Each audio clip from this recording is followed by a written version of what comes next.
পৰ্বতঝোৰৰ দেৱীতলা উচ্চতৰ মাধ্যমিক বিদ্যালয়ৰ ছাত্ৰী নিবাসৰ দুৰৱস্থা প্ৰাক্তন মুখ্যমন্ত্ৰী তৰুণ গগৈৰ শাসনকালতে কোটি কোটি টকা ব্যয় কৰি ছাত্ৰী নিবাসটো নিৰ্মাণ কৰিছিল যদিও আজি কুপতি নহল মুকলি যাৰ ফলত ঘন জংঘলেৰে আৱৰি ধৰিছে ছাত্ৰী নিবাসৰ চৌহদ মদ যোৱাৰ আড্ডাস্থলীত পৰিণত হৈছে ছাত্ৰী নিবাসটো জহি খহি যোৱাৰ উপক্ৰম হৈছে ছাত্ৰী নিবাসটোৰ ভিতৰত থকা চকী মেজ আদিকে ধৰি বহু সামগ্ৰী শীঘ্ৰে এই ছাত্ৰী নিবাস মুকলি কৰাৰ দাবী স্থানীয় ৰাইজৰ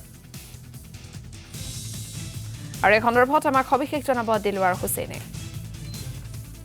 হয় মই এতিয়া উপস্থিত হৈ আছোঁ পৰ্বতঝোৰাৰ দেৱীতলাত আৰু দেৱীতলাৰ হায়াৰ ছেকেণ্ডেৰী যিখন স্কুল আছে সেই স্কুলৰ যিটো ছাত্ৰী নিবাস আছে সেই ছাত্ৰী নিবাসটো কিন্তু বছৰ ধৰি কেনেকৈ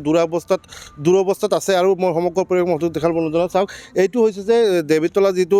ছাত্ৰী নিবাস আছিল চৰকাৰী ধনেৰে ইয়াত নিৰ্মাণ কৰা হৈছিল কিন্তু আজি কুপতি এই ছাত্ৰী নিবাসটো ছাত্ৰীসকলৰ কাৰণে মুকলি কৰা নহ'ল বা কাৰ্যক্ৰম কৰা নহ'ল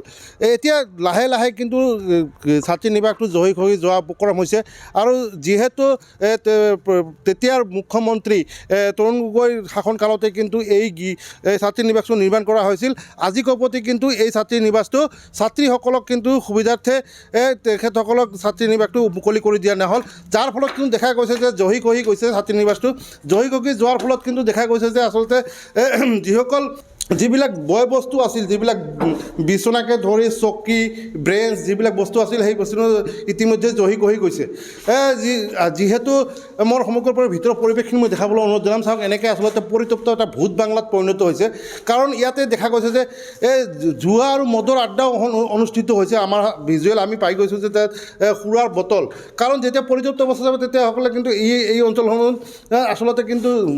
অসাধু যিবিলাক ব্যক্তি আছে তেখেতসকলে কিন্তু সুযোগ সুবিধা ল'ব আমাৰ মাজত যিহেতু ইয়াত স্থানীয় ব্যক্তি আছে আমি তেখেতৰ পৰা কিছু মন্তব্য ল'বলৈ চেষ্টা কৰিম আচলতে যিহেতু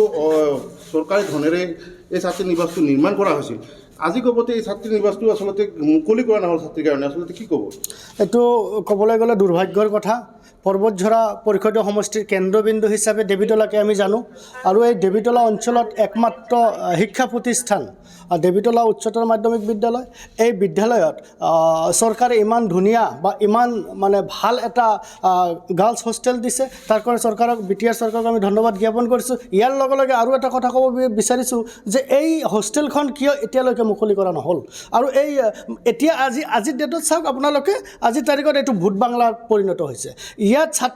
ছাত্ৰী ৰাখাৰ ব্যৱস্থা কৰিব লাগে খুব কম সময়ৰ ভিতৰত প্ৰমোদ বড়ো ডাঙৰীয়াই এইটো তদন্ত কৰিব লাগে উচিত এটা তদন্ত কৰি ইয়াত কেনেকৈ মানে ডেভেলপ কৰা যায় দেৱীতলা অঞ্চলৰ ৰাইজক কেনেকৈ ডেভেলপ কৰা যায় দেৱীতলা অঞ্চলৰ ছাত্ৰীসকলক কেনেকৈ এইখন হোষ্টেল ৰখাৰ ব্যৱস্থা কৰিব পৰা যায় সেইখন আমি এই বিষয়ে দাবী উত্থাপন কৰিছোঁ আৰু দেখা গৈছে যে আচলতে লাখ কোটি টকা খৰচ কৰা হ'ল খৰচ কৰাৰ পিছতো কিন্তু যি উদ্দেশ্য আছিল সেই উদ্দেশ্য আচলতে সফল নহ'ল ইয়াৰ আৰু কিবা কাহিনী আছিল চাওক ইয়াৰ আঁৰত UPPL দলৰ যিমান নেতা কৰ্মী আছে তেওঁলোককো আমি দাবী উত্থাপন কৰিছোঁ যে তেওঁলোকৰ চকুমুটা কুলিৰ ভাও ধৰি আছে নেকি তেওঁলোকে কি অন্য কামত ব্যস্ত আছে শিক্ষাৰ ক্ষেত্ৰত তেওঁলোকে কিয় গুৰুত্ব দিয়া নাই প্ৰমোদ বড়ো ডাঙৰীয়াই শিক্ষা ডিপাৰ্টমেণ্টত আছে প্ৰমোদ বড়ো ডাঙৰীয়াই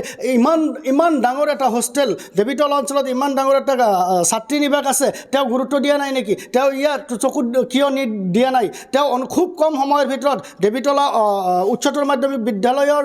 যি ছাত্ৰী নিবাস আছে সেই ছাত্ৰী নিবাসখন পৰিদৰ্শন কৰিবলৈ আমি দাবী উত্থাপন কৰিছোঁ হয় দেখা গৈছে যে আচলতে